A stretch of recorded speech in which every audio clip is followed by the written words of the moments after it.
안녕하십니까. 월간조선 박희석입니다. 오늘은 홍준표 의원에 대해서 얘기를 해보겠습니다. 지금 이 홍준표 의원이 국민의힘 복당을 하려고 하는데 국민의힘 안에서 소위 유승민계로 분류되는 하태경, 김웅 이런 사람들이 홍준표 의원의 복당을 반대하고 있습니다. 그 복당 반대 논리 사실 뭐 별거 없습니다. 별거 없는데 그 중에 내세우는 게 뭐냐? 아니 홍준표 같이 이렇게 막말했던 사람이 들어오면 우리는 도로 한국당이 된다. 그렇기 때문에 들어오면 안 된다. 차라리 정계 은퇴하시라. 막 이런 지금 요구를 하고 있지 않습니까? 솔직히 이건 너무 감정적이라고 생각이 됩니다. 이 사람들이 왜 홍준표가 들어오면 안 되느냐? 이게 막말이었지 않습니까? 이 막말은 과연 대체 뭐가 있을까? 대체 홍준표 의원이 무슨 막말을 했는지는 얘기를 하지 않습니다. 구체적인 그런 사례를 들지 않습니다. 그래서 저도 그 얘기를 들으면서 아니 대체 홍준표 의원이 무슨 막말을 했길래 저렇게 반대를 하느냐? 이런 생각이 들 수밖에 없습니다. 의문이 들 수밖에 없습니다. 근데 여러분들 혹시 아십니까? 홍준표 의원이 어떤 막말을 했습니까? 홍준표 의원이 어떤 폐륜적 발언을 했고 그렇습니까? 홍준표 의원은 여기에 대해서 상당히 지금 많은 불만을 갖고 있는 것 같습니다. 뭐라고 자기 페이스북에다 뭐라고 적었냐면은 아니 상대 당의 유력 주자가 자기 형수를 향해서는 온갖 그런 얘기를 해도 아무 말도 하지 않았으면서 자기에 대해서는 뭐 이렇게 저렇게 얘기하는 건 정말 어이가 없다. 이런 식으로 지금 불만을 제기하고 있지 않습니까? 그래서 홍준표 의원이 대체 무슨 막말을 했나 한번 살펴봤습니다. 여러분들이 한번 듣고 판단해 주시기 바랍니다. 노무현 전 대통령 사저와 관련해서 홍준표 의원은 어떻게 얘기했느냐? 2008년 10월 14일 국회 국정감사 당시에 혈세 낭비의 대표적 사례다 이렇게 규정을 했습니다. 김영삼 전 대통령의 상도동 집 앞에는 주차할 데도 없다. 노 전 대통령처럼 아방궁을 지어서 사는 사람은 없다 이렇게 얘기를 했습니다. 그런데 이 근거가 뭐냐면 나중에 홍준표 의원이 밝힌 내용입니다만 아방궁이라는 표현을 사용한 것은 그 집 주변 환경정비 비용으로 1,000억 원에 가까운 국비와 지방비가 투입되었다는 보고를 받았기 때문이다. 그 보고가 잘못되었다면 사과하겠다. 이렇게 얘기를 했습니다. 그런데 이 금액의 차이는 있겠습니다만 1,000억 원 이거를 대체 어떻게 보느냐에 따라서 사업비는 달라질 수 있겠지만 노무현 전 대통령이 퇴임 후 들어가서 살 집이 있는 경남 김해시 진영읍 뭡니까? 봉화마을이 그 환경정비 명목으로 이런저런 개발 사업이 이루어졌고 정비 사업이 이루어졌고 거기에 국비와 지방비가 투입된 건 사실이지 않습니까? 만약에 거기에 노무현 전 대통령 사저가 없었다면 거기가 노무현 전 대통령 고향이 아니었다면 그런 돈이 그 조그만 마을에 불과 수십 가구 사는 마을에 그 어마어마한 돈이 투입됐겠습니까? 그래서 이런 맥락을 놓고 보면은 너무 호화로운 거 아니냐. 왜 그 노무현 전 대통령 사저가 있다고 해서 그 동네에다 이런 돈을 쓸 수가 있느냐. 이런 문제 제기한 게 어떻게 막말이 될 수가 있습니까? 상식적으로 생각해 보면 그렇지 않습니까? 두 번째, 세월호 사고 관련해서 발언하는 게 또 막말이라는 주장이 있습니다. 홍준표 경남지사가 뭐라고 했냐면 세월호는 근본적으로 해난 사고다. 어린 학생들의 억울한 죽음을 정치에 이용 안 했으면 좋겠다. 이렇게 얘기를 했습니다. 그런데 이게 뭐가 막말입니까? 저는 솔직히 봐도 이해가 안 됩니다. 그리고 또 뭐라 그랬냐? 현장에서 대처를 잘못했으면 잘못한 사람 처벌하고 국민적 애도를 하면 될 것이지 그 사건 하나 갖고 3년 동안 결국 이 정부가 무너지게 된 첫 출발 아니냐? 이렇게 규정을 했습니다. 글쎄 이거 세월호 사고 유족들이 들었을 때는 감정적으로 좀 안 좋은 감정이 생길 수도 있긴 하겠습니다만 그냥 객관적으로 놓고 보면은 이것도 뭐가 그렇게 무리한 주장입니까? 그렇지 않습니까? 잘못한 사람 잘못한 게 있으면 처벌하고 국민적 애도를 하면 될 것이지 이걸 정치적으로 이용을 하면 되겠느냐?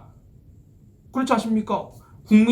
우리 국민이 비극적 사고라고 여기는 그 세월호 사고를 갖다가 정치적으로 이용하는 세력들을 비판한 거 아닙니까? 이게 어떻게 막말입니까? 그렇지 않습니까? 그리고 세 번째, 경남지사 당시의 일입니다. 이거는 막말이라고 할 수도 있을 것 같습니다. 뭐냐면 이때 홍준표 경남지사가 여영국 지금의 정의당 대표 당시에는 경남도의원입니다. 이 사람과 자주 이렇게 마찰이 있었습니다. 2016년 7월 12일 이 여영국 도의원이 홍준표 경남지사 사퇴를 촉구하는 단식 농성을 하고 있었습니다. 홍준표 지사가 그 앞을 지나가면서 쓰레기가 단식한다고 해서 되는 게 아니다 이렇게 얘기를 하면서 개가 짖어도 기차는 간다 이렇게 얘기를 했습니다. 그러니까 도의원한테 쓰레기, 개 이렇게 비유를 하는 게 과연 맞느냐 이런 논란이 있었습니다. 그런데 여러분 이거 솔직히 막말이라고 할 수 있을 것 같습니다. 이거 하나는 또 남겨두고 그 다음에 또 뭐가 있었냐면 노무현 전 대통령의 뇌물 관련해서 발언이 있었습니다. 뭐라고 그랬냐면은 그 대선 후보 토론 과정에서 노무현 대통령이 뇌물 받았지 않느냐 이런 식으로 문재인 당시 더불어민주당 대통령 후보한테 이렇게 추궁을 했지 않습니까? 문재인 당시 후보는 책임지실 겁니까? 책임지셔야 됩니다. 계속 이렇게 했습니다. 그랬더니 홍준표 후보가 뭐라고 했습니까? 아니 그러면 노무현 전 대통령이 대체 왜 자살을 했느냐 했더니 문재인 당시 후보 어떻게 했습니까? 아무런 말도 못했습니다. 여러분 노무현 전 대통령이 뇌물을 받은 건 아닙니다. 왜냐하면 노무현 전 대통령이 자기의 지위를 이용해가지고 박연차 전 태광실험 회장, 지금은 작고를 했습니다만 이 사람으로부터 640만 달러를 받았다 이런 내용을 시인하지 않았기 때문에, 그리고 검찰 수사가 종료되지 않은 상태에서 노무현 전 대통령이 스스로 생을 마감했기 때문에 뇌물을 받았다고 얘기를 할 수는 없습니다. 법적으로는 그렇습니다. 그런데 여러분들 이게 그렇게 무리한 주장입니까? 왜냐하면 노무현 전 대통령이 스스로 시인한 내용에 따르면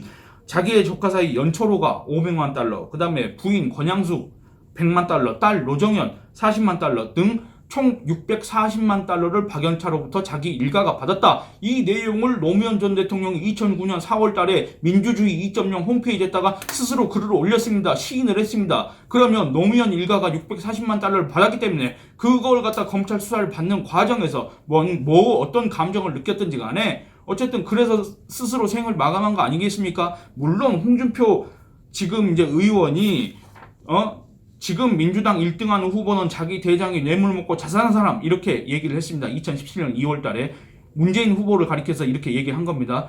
노무현 전 대통령이 뇌물을 먹고 자살했다 이렇게 얘기한 거는 사실관계가 좀 다릅니다만 어쨌든 우리가 생각했을 때 이건 약간 과장된 거지 이게 막말은 아니지 않습니까? 그렇지 않습니까? 그리고 마지막은 이겁니다. 6.13 지방선거가 있었습니다. 2018년. 이때 당시 홍준표 의원은 자유한국당 대표였습니다. 자유한국당 대표 당시에 홍준표 의원은 뭐라고 했습니까? 이 소위 말하는 문재인, 김정은의 판문점 회담 있지 않습니까? 이걸 갖다가 지적하면서 세상이 미쳐가고 있다. 다음 대통령은 아마 김정은이 되려는지 모르겠다. 이렇게 얘기를 했습니다. 그때 당시 자유한국당은 이 선거 캐치프레이즈로 이런 얘기를 했습니다. 나라를 통째로 넘기시겠습니까? 이렇게 내걸었습니다. 이 구호입니다. 이게 뭐냐면 더불어민주당에 투표하면은 결국엔 나라가 북한한테 넘어간다. 좌파한테 넘어가서 결국에는 적화된다. 이런 어떤 경각심을 일깨우는 발언 아니었겠습니까? 그런데 이게 뭐가 또 그렇게 막말입니까?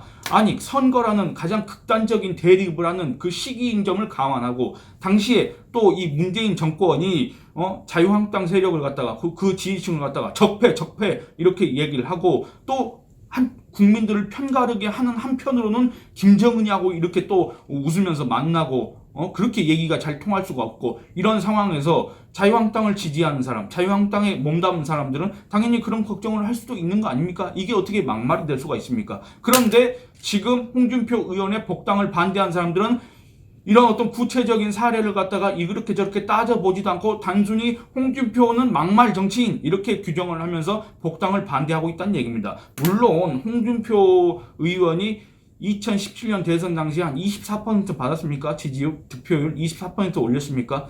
그 정도 되는 정치인이긴 하지만 사실은 또 비호감 정치인의 대표 사례 아닙니까? 그렇다 하더라도 그 사람의 어떤 결격 사유 이런 것들을 갖다 구체적으로 나열을 하면서 여기에 대해서 가부를 판단하도록 당원들과 국민들한테 한번 그걸 의견을 구해봐야지 자기들이 무조건 그렇게 규정하고 그렇게 반대하고 무조건 못 들어가게 하고 그렇게 하면 되겠습니까? 홍준표 의원이 지금 대선 주자 지지율 한 5% 6% 기록하고 있지 않습니까? 이게 작아 보입니까? 그렇지 않습니다. 2%든 1%든 5%든 10%든 다 끌어모아서 소위 말하는 보수 대통합, 우파 대통합을 해야 정권 교체를 한번 노려볼 수 있지 않습니까? 그런 상황에서 이렇게 저렇게 편가르고 이런 사람들은 대체 어떤 속셈을 가지고 이런 짓을 하고 있는지 솔직히 좀 의도가 좀 의심이 갑니다. 여러분들은 그렇게 생각하지 않으십니까? 일단 여러분들은 이 댓글을 통해 가지고 과연 홍준표 의원이 어떤 막말을 했는지 제가 놓친 부분은 또 뭔지 한번 있으면 지적을 해 주시기 바랍니다. 예, 오늘은 이만 줄이겠습니다. 감사합니다.